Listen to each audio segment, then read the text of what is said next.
और मैं एक बात बताऊं, मुझे कहना नहीं चाहिए, कड़वी बात है, लेकिन जनरल ए के नियाजी, आप कहते हैं ना आपकी फौज में सुसाइड नहीं होता, जनरल ए के नियाजी को कर लेना चाहिए था। सही बात है, 1971 की भी जंग आप जीते, पाकिस्तान अलग नहीं हुआ था, भारत के दो टुकड़े हुए थे, इंडियन आर्मी ने सरेंडर करा था 16 दिसंबर को, हमारे लोगों ने हथियार डाले थे, जनरल ए के नियाजी इंडिया का जनरल था।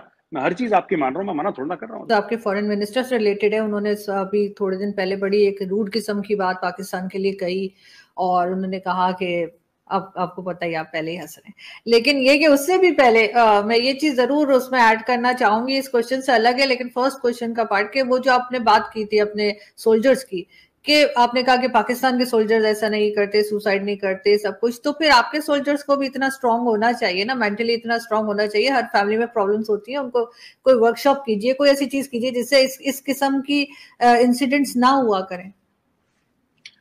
वो सरकास्टिक कमेंट था अर्जुन जी, वो नहीं, सरकाजम वो था। मुझे पता है, वो मुझे पता है, लेकिन मैं फिर भी कह रही हूँ कि हमारे यहाँ वाकई में नहीं होता ये। आपने जैसा मर्जी कमेंट किया, हमारे यहाँ सच में नहीं होता।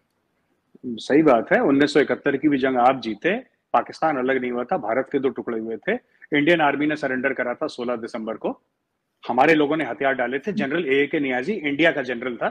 मैं हर चीज आपकी मान रहा हूँ, मैं मना थोड़ा ना कर रहा हूँ जी, गलती नहीं, हमारी है। हम सुसाइड हमारी फिर भी फौज, नहीं करते, हम हथियार डाल देते हैं, सुसाइड नहीं करते।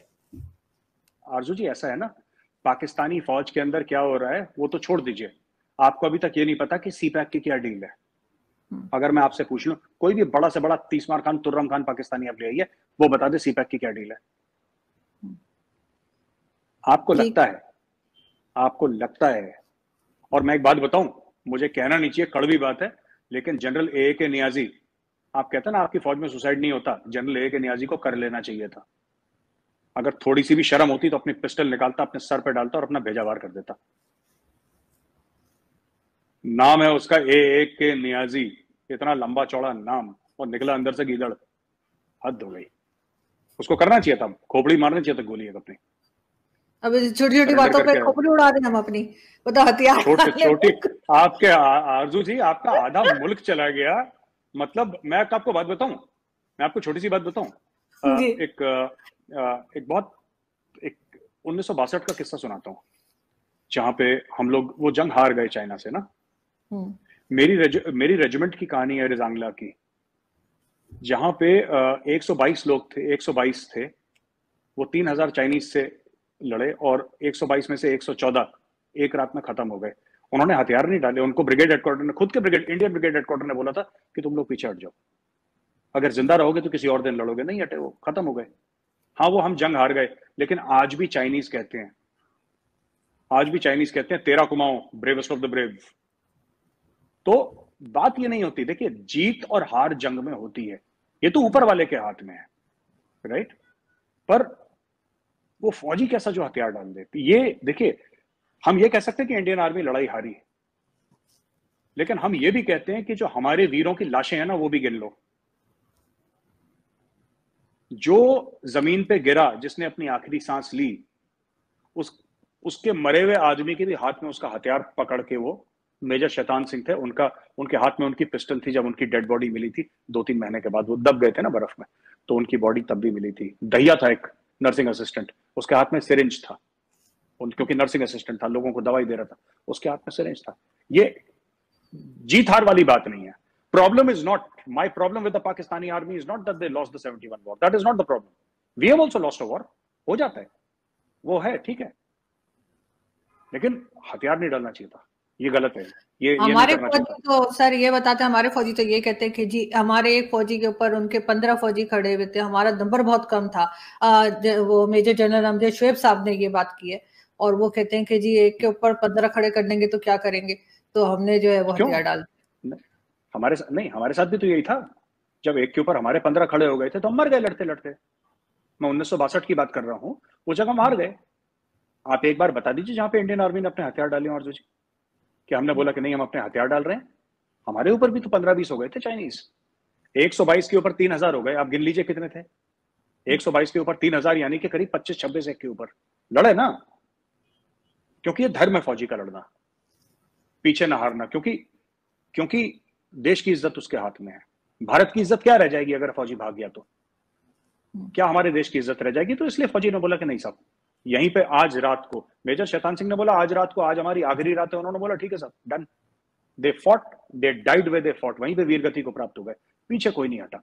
तो ये नहीं, ये गलत बात है। एक के ऊपर 15 हावी हो गए, 20, 100 हावी हो गए, 100 हावी हो गए। 1.25 लाख से एक लड़ावा, तब गोविंद सिंह नाम तरावा। ठीक है, एक से 1.25 लाख, 1.25 लाख से एक लड़ता है। ठीक है, और मर गया, क्या दिक्कत है? खैर बहरहाल ये हिस्ट्री है। और बाकी एक चीज जरूर मैं आपसे एग्री करूंगी कि वो पाकिस्तान स्टडीज की जो आप बात कर रहे थे, वो उससे मैं भी एग्री करती हूँ कि बिल्कुल गलत पढ़ाई जाती है।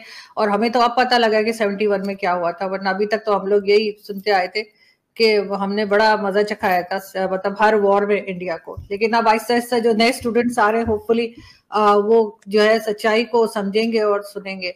लेकिन सर लास्ट में अगर हम डॉक्टर जयशंकर की बात करें, तो जैसे मैंने कहा कि उन्होंने बहुत ही सख्त जबान इस्तेमाल की है, और उनसे खैर ये उम्मीद नहीं थी, क्योंकि मैं भी उनकी बहुत बड़ी फैन हूँ। लेकिन इस आपके ख्याल से उन्होंने ऐसा क्यों कहा? ये बात कहे बगैर भी आगे बढ़ सकते थे कि पाकिस्तान जो है वो सिर्फ टेरर क्रिएट करता है या वही भेजता है, इस किस्म की बात वो क्यों कर रहे हैं? जबकि ऑलरेडी जैसे मैंने पहले भी कहा, और सिर्फ मेरे कहने की बात नहीं है, आप खुद भी चेक कर सकते हैं कि कई पॉइंट्स जो है FATF के पाकिस्तान ने क्लियर किए हैं। आरजू जी, आपने जयशंकर साहब की स्पीच सुनी? जी। उन्होंने कहीं पाकिस्तान का नाम तो नहीं लिया, लेकिन सर मतलब इशारा तो पाकिस्तान की तरफ ही था ना।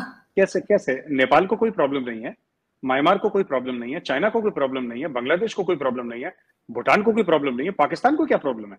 उन्होंने बोला हमारा पड़ोसी। उन्होंने कभी पाकिस्तान को नहीं बोला। क्या उन्होंने पाकिस्तान, अपनी जबान से अगर पाकिस्तान का नाम लेते तो आप जरूर ऑब्जेक्ट करते कि आपने हमारे, हिम्मत कैसे हुई जयशंकर साहब की पाकिस्तान का? He never took Pakistan name. आप लोग कितना गिल्टी क्यों फील कर रहे हैं? क्या हो गया? हमारे यहाँ तो यही बात हो रही है कि उन्होंने पाकिस्तान की तरफ इशारा किया है, उन्होंने पाकिस्तान का नाम ही नहीं लिया। लेकिन सोचने वाली बात है कि बांग्लादेश से कोई ऑब्जेक्शन नहीं आया, हमारे जितने भी नेबर्स हैं शामिल श्रीलंका, ऑब्जेक्शन सिर्फ पाकिस्तान से आया। हमने तो कभी पाकिस्तान का नाम नहीं लिया। इट्स ऑल राइट, ठीक। हाँ बिल्कुल, पाकिस्तान ने प्रोटेस्ट किया है। तो दोस्तों, भारतीय फौज की बहादुरी के किस्से तो आप लोगों ने सुने ही होंगे, और आप जानते हैं कि 1971 में पाक फौज ने कैसे भारतीय फौज के सामने अपना सर झुका दिया था। लेकिन हर देश के लोगों को अपनी फौज पर गर्व होता है और करना भी चाहिए। लेकिन गिद्धड़ों की तरह जिस तरह से पाक फौज ने समर्पण कर दिया, उस पर भी पाकिस्तानियों को गर्व है, ऐसा लगता है। खैर, जयशंकर साहब ने आजकल पाकिस्तान की ठुकाई की जिम्मेदारी ले रखी है और आए दिन पाकिस्तान और चीन को उसकी औकात बताते रहते हैं।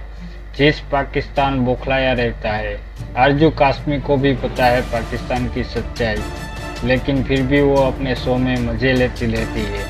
बाकी पाकिस्तानी मीडिया तो बस इंतजार में है कि घोड़ों पे फरिश्ते आएंगे और एक झटके में उसकी दुनिया बदल देंगे।